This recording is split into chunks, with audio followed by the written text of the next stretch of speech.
Welcome back guys. Waves academy के इस YouTube channel पे आप सब लोगों का बहुत स्वागत है। तो हम पढ़ रहे थे ट्रांसपोर्ट इन प्लांट्स के बारे में। आई होप आपको प्रीवियस की 3 वीडियो से समझ में आ गया होगा कि ट्रांसपोर्ट ऑफ प्लांट्स जो है वो किस तरीके से हो रहा है, ठीक है। और प्रीवियस वीडियो में आई थिंक आप लोगों ने मेरे चैनल को सब्सक्राइब भी कर दिया होगा। अगर नहीं किया है तो प्लीज़ डू वन थिंग। सबसे पहले क्या करना है कि नीचे सब्सक्राइब का बटन है, उस पर क्लिक करें। क्लिक करने के बाद बेल बटन पे प्रेस करें सो दैट कि मेरी अगली आने वाली वीडियोस आपको मिलती रहें और आप लोग अच्छे से अपने एग्ज़ाम्स के लिए प्रिपेयर करते रहें। और आपको एक चीज़ और करनी है, अपने फ्रेंड्स के साथ भी मेरे यूट्यूब लिंक को शेयर करें। क्योंकि मैं जो पढ़ा रही हूँ वो आपके फ्रेंड्स के लिए भी इम्पॉर्टेंट है, ठीक है। तो आज हम स्टार्ट करते हैं एक नए टॉपिक के साथ। तो आज का हमारा टॉपिक है transpiration and photosynthesis are compromise, कि प्लांट्स के लिए ये ट्रांसपिरेशन और फोटोसिंथेसिस किस तरीके से समझौता है, ठीक है। अब हम इसके बारे में पढ़ेंगे। तो सबसे पहले मैं आपको ट्रांसपिरेशन की कॉम्प्रोमाइज के बारे में पढ़ाऊंगी। हमने अपनी छोटी क्लासेस इवन हमने अपनी प्रीवियस क्लासेस में भी ये पढ़ा है कि ट्रांसपिरेशन क्या होता है। कुछ नहीं होता है ट्रांसपिरेशन, वाटर लॉस होता है। किसकी फॉर्म में? वाटर वेपर्स की फॉर्म में, ठीक है। हमने ये पढ़ा था। लेकिन एग्जैक्टली ट्रांसपिरेशन का जो पर्पस होता है वो सिर्फ वाटर लॉस करवाना नहीं होता है, बल्कि इसके और भी बहुत सारे पर्पसेस होते हैं, ठीक है। सबसे पहला पर्पस होता है कि ट्रांसपिरेशन पुल को क्रिएट करता है, जिसकी वजह से एब्जॉर्प्शन होता है किसका? वाटर का। कहाँ से? सॉइल से। और वही वाटर प्लांट्स में जाकर के ट्रांसपोर्ट होता है और वो फोटोसिंथेसिस को जनरेट करता है। क्योंकि हमारा जो रॉ मटेरियल है फोटोसिंथेसिस का वो है CO2 प्लस H2O। तो बेसिकली ये वाटर यहाँ फोटोसिंथेसिस में यूज हो जाता है। सेकेंड, हमारा जो पर्पस है ट्रांसपिरेशन का, बेसिकली ये क्या करता है? ये मिनरल्स को भी ट्रांसपोर्ट करता है सॉइल से प्लांट के डिफरेंट पार्ट्स पर, ठीक है। ड्यू टू वाटर लॉस ये ट्रांसपिरेशन जो है ये लीफ के सरफेस को कूल रखता है 10 to 15 डिग्रीज तक का, सो दैट कि लीफ का जो जनरेटिव सिस्टम है या लीफ का जो प्रोसेसिंग सिस्टम है वो डिस्ट्रॉय ना हो जाए, ठीक है। मोर ओवर ये शेप और प्लांट के स्ट्रक्चर को भी प्रिजर्व करके रखता है सो दैट कि प्लांट के जो सेल्स हैं वो टर्गेट रहें, और टर्गेट रहने की वजह से ये इजीली फोटोसिंथेसिस जो है परफॉर्म करे और हमें इजीली फूड जो है वो प्रोवाइड कर सके। तो दिस वाज अबाउट कि ट्रांसपिरेशन को हम क्या सोचते थे और क्या निकला, ठीक है। अब हम बात करते हैं फोटोसिंथेसिस को, ठीक है। हमने अपनी 6th 7th 8th 9th 10th तक हमने ये पढ़ा कि फोटोसिंथेसिस का मतलब क्या होता है। फोटोसिंथेसिस का मतलब होता है खाना बनाना या प्रिपरेशन ऑफ फूड, ठीक है, यही हमने पढ़ा। लेकिन एग्जैक्टली फोटोसिंथेसिस भी बहुत डिफरेंट है अपने एक्चुअल रोल से। अब हमने रॉ मटेरियल तो पढ़ लिया कि CO2 और H2O होता है, ठीक है। लेकिन ये जो H2O होता है ये बहुत ज़्यादा लिमिटेड होता है। क्यों लिमिटेड होता है? क्योंकि ऑलरेडी ट्रांसपिरेशन के थ्रू वाटर लॉस इतना हो जाता है कि फोटोसिंथेसिस तक पहुँचते पहुँचते जो वाटर होता है वो बहुत ज़्यादा लिमिटेड हो जाता है, ठीक है। और क्या होता है, कई जगह पर बहुत सारा ऐसा एनवायरनमेंट है जहाँ पे बहुत ज़्यादा ह्यूमिडिटी होती है। जैसे कि हमारे रेन फॉरेस्ट वाले इलाके में बहुत ज़्यादा ह्यूमिडिटी प्रेजेंट होती है, जिसकी वजह से जो वाटर साइकिल होती है वो बहुत ज़्यादा डिफिकल्ट हो जाती है, जो कि रूट से लीफ में दोबारा से चलना शुरू कर देती है, ठीक है। तो इन जगह के प्लांट्स ने अपने आप को इस तरीके से अडेप्ट किया जिन्हें बोला गया C4 फोटोसिंथेटिक सिस्टम। क्योंकि ह्यूमिडिटी के टाइम पे इतना ज़्यादा वाटर लॉस हो जाता है कि वाटर जो है वो फोटोसिंथेसिस के पास at the time of photosynthesis पहुंच ही नहीं पाता। तो इन प्लांट्स ने अपने आप को इस तरीके से इवॉल्व किया, अपने आप को इस तरीके से बनाया कि मैक्सिमम अमाउंट ऑफ CO2 जो है वो इन प्लांट्स को मिले, लेकिन minimum amount of water loss जो है वो हो जाए, ठीक है, इसीलिए C4 प्लांट्स को सबसे ज्यादा एफिशिएंट बोलते हैं C3 प्लांट्स से, क्योंकि ये बहुत इजीली और बहुत मैक्सिमम कार्बन जो है वो फिक्स कर देता है, जिसकी वजह से बहुत सारा शुगर जो है वो जनरेट हो सकता है। C3 plant and C4 plant हम अपने अपकमिंग चैप्टर्स में पढ़ने वाले हैं। एक मैं ओवरव्यू दे देती हूँ। C3 प्लांट्स और C4 प्लांट्स जो होते हैं वो on the basis of photosynthesis जो है वो डिफरेंशिएट किए जाते हैं। ठीक है, अब हम बात करते हैं अपने नेक्स्ट टॉपिक के बारे में, that is Uptake and transport of mineral and nutrients. Guys यहाँ बीच में एंड आएगा, ठीक है। तो बेसिकली मिनरल्स एंड न्यूट्रिएंट्स जो है वो किस तरीके से सॉइल से प्लांट के डिफरेंट पार्ट्स में पहुंचते हैं, ठीक है। तो सबसे पहले क्या होता है, प्लांट्स जो होते हैं वो कार्बन डाइऑक्साइड से दो चीजें लेते हैं। देखो कार्बन डाइऑक्साइड जो होता है वो कार्बन प्लस ऑक्सीजन से मिलकर बना होता है, right. 1 molecule of carbon and 2 molecules of oxygen. So carbon और ऑक्सीजन ये दोनों चीजें CO2 से मिल जाती है। CO2 जो है वो हमारी ग्रीन हाउस गैस है जो कि ऑलरेडी एटमॉस्फेयर में प्रेजेंट है। लेकिन जो बाकी के न्यूट्रिशनल रिक्वायरमेंट्स होते हैं, जैसे कि nutrients, micro nutrients, macro nutrients, ये सारे के सारे हमें सॉइल से मिलते हैं। और हाइड्रोजन की जो रिक्वायरमेंट होती है वो वाटर से पूरी हो जाती है। किसके फॉर्म में, क्योंकि हमारा वाटर का जो मॉलिक्यूलर फॉर्मूला होता है वो H2O होता है। तो इसकी जो हाइड्रोजन की रिक्वायरमेंट होती है वो हमारी वाटर से मिल जाती है, ठीक है। तो अब जो मिनरल्स होते हैं वो दो तरीके से एब्जॉर्ब होते हैं रूट्स के अंदर, सॉइल के थ्रू। सबसे पहला फैक्टर होता है या तो मिनरल्स सॉइल के अंदर कोई भी चार्ज पार्टिकल्स के फॉर्म में प्रेजेंट हो। केमिस्ट्री में हमने चार्ज पार्टिकल्स का मतलब समझा है। चार्ज पार्टिकल जैसे कि कोई भी आयंस प्रेजेंट हो, जैसे कि Na positive, Ca2 positive, Cl negative, ये सारे के सारे हमारे चार्ज पार्टिकल्स होते हैं। या तो हमारे आयंस या फिर हमारे मिनरल्स आयंस की फॉर्म में प्रेजेंट हो, या फिर हमारे जो मिनरल्स होते हैं वो सॉइल में कम क्वांटिटी में प्रेजेंट हो in comparison to the quantity which is already present in the roots. क्यों? क्योंकि धीरे धीरे करके रूट हेयर्स की मदद से रूट्स जो हैं वो मिनरल्स को एब्जॉर्ब करेंगी और वो डिफरेंट पार्ट्स ऑफ प्लांट्स जो हैं पहुंचा देगी, ठीक है। ये तो था हमारा पैसिव ट्रांसपोर्ट के बारे में, जिसमें एनर्जी की रिक्वायरमेंट बिल्कुल भी नहीं होती। अब एक दूसरे टाइप का ट्रांसपोर्ट होता है जिसे हम बोलते हैं एक्टिव ट्रांसपोर्ट। अब हमारा एग्जाम्पल ले लो गाइज, हमें खेलना है, खेलने से पहले हमें एनर्जी की रिक्वायरमेंट होनी चाहिए होती है। हम खाना खा लेते हैं, जिम जाते हैं, सुबह सुबह प्री वर्कआउट हम लोग अपने बायोटिक्स ले लेते हैं, प्रोबायोटिक्स ले लेते हैं, ऐसा कुछ ले लेते हैं। क्यों? क्योंकि बॉडी को एनर्जी चाहिए।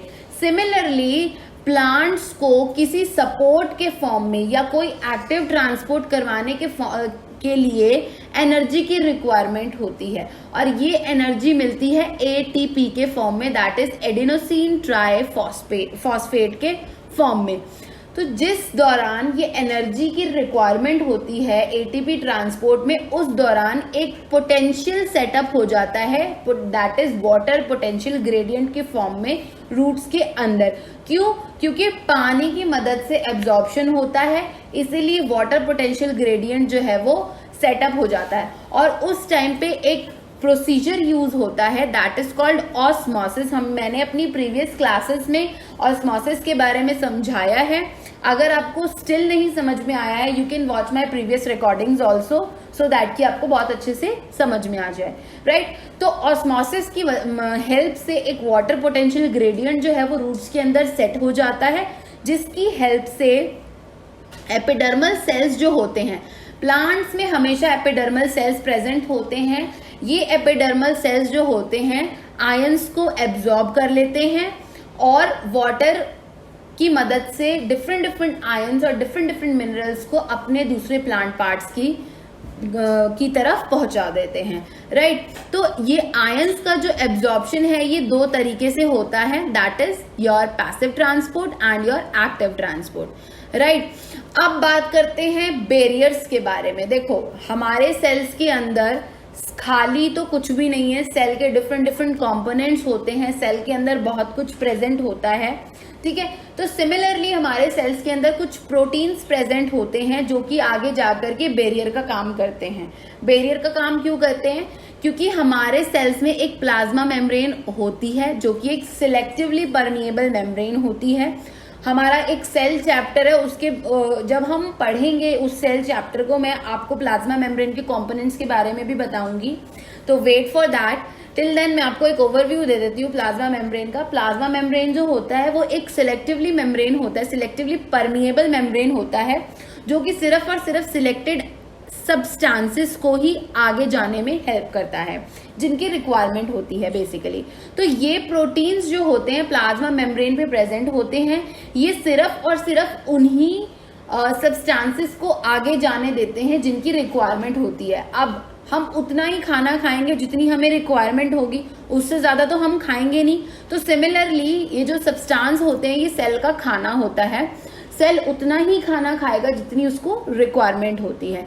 तो जिस तरीके से ये ट्रांसपोर्ट हो जाते हैं, आफ्टर द ट्रांसपोर्ट ये डायरेक्टली पहुंच जाते हैं जाइलम के पास, और जाइलम के पास पहुंचने के बाद ये एक्टिवली ट्रांसपोर्ट हो जाते हैं different different parts of the plants. तो ये था मिनरल का अपटेक। अब हम बात करते हैं अबाउट कि मिनरल्स का ट्रांसलोकेशन कैसे होता है, कि वो जाइलम तक पहुंच तो गए, पहुंचने के बाद क्या हुआ जाइलम का, ठीक है। जैसे ही हमारे मिनरल्स जो हैं वो जाइलम के पास पहुंच गए, फिर से दो तरीके का ट्रांसपोर्ट होगा, या तो वो एक्टिव ट्रांसपोर्ट होगा या फिर वो पैसिव ट्रांसपोर्ट होगा। अब आप सोच रहे होंगे कि मैम बोल रही हैं एक्टिव ट्रांसपोर्ट पैसिव ट्रांसपोर्ट, कौन करवाता है ये पैसिव एक्टिव? बेसिकली ये डिपेंड करता है प्लांट की बॉडी पे, कि प्लांट किस तरीके से डिजाइंड है, किस तरीके से फॉर्म्ड है। तो वो अपना ट्रांसपोर्टेशन मीन्स चूज करता है और आगे जाकर के ट्रांसपोर्ट करवा देता है, ठीक है। तो ये एक्टिव या पैसिव अपटेक की मदद से फर्दर एक और ट्रांसपोर्ट होगा, कहाँ पे? स्टेम के पास, और स्टेम से different different parts of plant के पास होगा थ्रू द ट्रांसपिरेशन स्ट्रीम, ठीक है। उसके बाद क्या होता है, हमारे जो मिनरल के एलिमेंट्स होते हैं वो प्लांट के पास जब पहुंच जाते हैं, जैसे कि एपिकल रीजन के पास पहुंच गया, लेटरल मेरिस्टेम्स के पास पहुंच गया, यंग लीव्स के पास पहुंच गया, डेवलपिंग फ्लावर्स, ये सारे के सारे प्रोडक्ट्स जो है वो ग्रो होना शुरू कर देते हैं।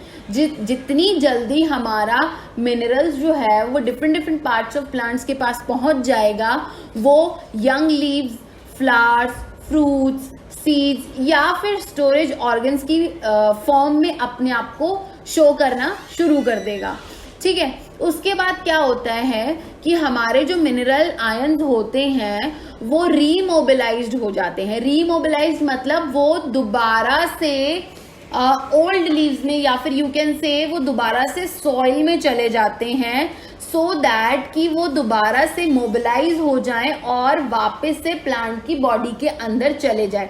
तो कुछ एलिमेंट्स होते हैं जैसे कि हमारा फॉस्फोरस, सल्फर, नाइट्रोजन, पोटेशियम, ये जो एलिमेंट्स होते हैं ये वापस से रीमोबिलाइज हो जाते हैं, मतलब कि सॉइल के पास पहुंच जाते हैं, और सॉइल के पास पहुंचने के बाद ये दोबारा से अंदर यानी कि सॉइल से एब्जॉर्ब हो जाते हैं और प्लांट बॉडी के अंदर चले जाते हैं। कुछ ऐसे एलिमेंट्स होते हैं जैसे कि कैल्शियम, जो दोबारा से रीमोबिलाइज नहीं हो सकता, ठीक है। जैसे कि हमारा एक नाइट्रोजन है, वो एक इनऑर्गेनिक आयंस की तरह मूव करता है, ऑर्गेनिक फॉर्म में वो सिर्फ और सिर्फ अमीनो एसिड्स की तरह वो मूव करेगा, ठीक है। फिर आते हैं हमारे फॉस्फोरस एंड सल्फर, ये बहुत थोड़े से अमाउंट में मूव करेंगे, यानी कि प्लांट में जाकर के स्टोर हो जाएंगे, ठीक है, और बहुत थोड़े से अमाउंट ऑफ मटेरियल का एक्सचेंज होता है दो टिश्यूज के बीच में, that is your xylem and your phloem, ठीक है। तो इस तरीके से हम बता सकते हैं कि मिनरल आयंस का जो ट्रांसलोकेशन है वो different different parts of plants में हो रहा है, और different different parts of plants में होने के बाद वो क्या बन रहा है, ठीक है। अब हम बात करते हैं फ्लोएम ट्रांसपोर्ट का, ठीक है। अब फ्लोएम ट्रांसपोर्ट होता क्या है? देखो, फूड जो होता है बेसिकली सबसे पहले फूड बनता है प्लांट्स में, किस फॉर्म में बनता है? सुक्रोज की फॉर्म में बनेगा, ठीक है। सुक्रोज जो है वो आगे जाकर के वैस्कुलर टिश्यूज में with the help of phloem ये आगे जाकर के ट्रांसपोर्ट हो जाता है और वो एक सोर्स टू सिंक का काम करता है, यानी कि डूबने वाले प्लांट पार्ट्स को बचाने का काम करता है, ठीक है।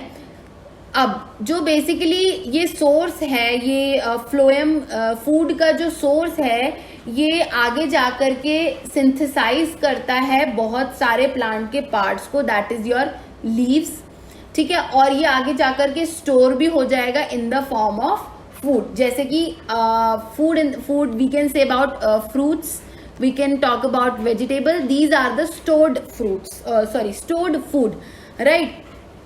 And depending upon the season ये अपने आप को स्टोर भी कर लेता है। किस तरीके से? जैसे कि हमारा rice, wheat, basically all the grains, ये सारे के सारे अपने आप को स्टोर कर लेते हैं, मतलब एक सीजन में ग्रो हुए और नेक्स्ट सीजन में हमें ये अवेलेबल हो जाते हैं, राइट? तो ये एक बहुत बड़ा मेजर रोल है फ्लोएम का कि ये फूड को स्टोर करने में भी हेल्प करता है, ठीक है। नॉट ओनली फूड, ये शुगर को भी स्टोर करने में हेल्प करता है, ठीक है। उसके बाद ये एनर्जी भी प्रोवाइड करता है for the growth and development of photosynthetic apparatus, ठीक है। यानी कि ये लीव्स को, स्टोमेटा को, इन सबको एनर्जी प्रोवाइड करेगा सो दैट कि ये आगे जाकर के फोटोसिंथेसिस कर सके, ठीक है। दो तरीके का ये इसका जो फ्लोएम का जो मूवमेंट होता है ये टू वे मूवमेंट होता है, यानी कि ये बाय डायरेक्शनल होता है। ये बेसिकली आपका left to right and upwards and downwards इस तरीके से ये मूव करना शुरू कर देता है। बट जो हमारा जाइलम होता है वो यूनिडायरेक्शनल होता है, यानी कि वो सिर्फ एक ही डायरेक्शन में डाउनवर्ड्स टू अपवर्ड्स ही मूव करता है, ठीक है। सो दिस वॉज अबाउट कि फ्लोएम जो है वो किस तरीके से शुगर्स, हार्मोन्स, अमीनो एसिड्स को आगे जाकर के ट्रांसपोर्ट कर देता है। अब हम बात करते हैं, ये एक डायग्राम है प्रेशर फ्लो और मास फ्लो हाइपोथेसिस। बेसिकली होता क्या है, जितने भी हमारा रूट्स जो होते हैं, रूट में हेयर्स प्रेजेंट होते हैं, ये हेयर्स जो होते हैं सॉइल के अंदर के न्यूट्रिएंट्स, मिनरल्स, इन सब चीजों को एब्जॉर्ब कर लेते हैं with the help of osmosis, ठीक है। तो जैसे ही ये ऑस्मोसिस की मदद से एब्जॉर्प्शन कर लेंगे तो एक लीफ सीव ट्यूब जो है वो बनना स्टार्ट हो जाएगी, मतलब एक स्टोरेज पैकेज या स्टोरेज बैग, कुछ भी कह लीजिए, वो बनना स्टार्ट हो जाएगा। उसकी मदद से एब्जॉर्प्शन होगी, रूट्स जो हैं वो आगे जाकर के स्टेम में ट्रांसपोर्टेशन कर देंगी। स्टेम के पास दो टिश्यूज होते हैं, that is your xylem and your phloem, ठीक है। With the help of phloem food particles जो है वो आगे जाकर के टिप्स ऑफ स्टेम्स में ट्रांसफर हो जाएंगे, ठीक है। जब ये टिप्स ऑफ स्टेम्स में ट्रांसफर हो जाएंगे तो एक टर्गर प्रेशर जो है वो डेवलप हो जाएगा। जब ये टर्गर प्रेशर डेवलप हो जाएगा, अगेन ऑस्मोसिस की मदद से वाटर जो है वो फ्लो करना शुरू कर देगा। So guys, this was all about this transport in plants. ये चैप्टर आपका कंप्लीट हो चुका है। अगली वीडियोस में मैं एक नया चैप्टर लेके आने वाली हूँ। टिल देन गाइज, आप ये वाला चैप्टर बहुत अच्छे से पढ़िए और हम कुछ लाइव क्लासेस के थ्रू इसका डाउट सेशंस लेंगे सो दैट कि आपको आगे जाकर के ये चीज़ें क्लियर हो जाएं, जो भी आपके डाउट्स हैं वो आगे जाकर के क्लियर हो जाए। Till then guys, stay safe at your home, bye bye, take care and thanks for watching my video.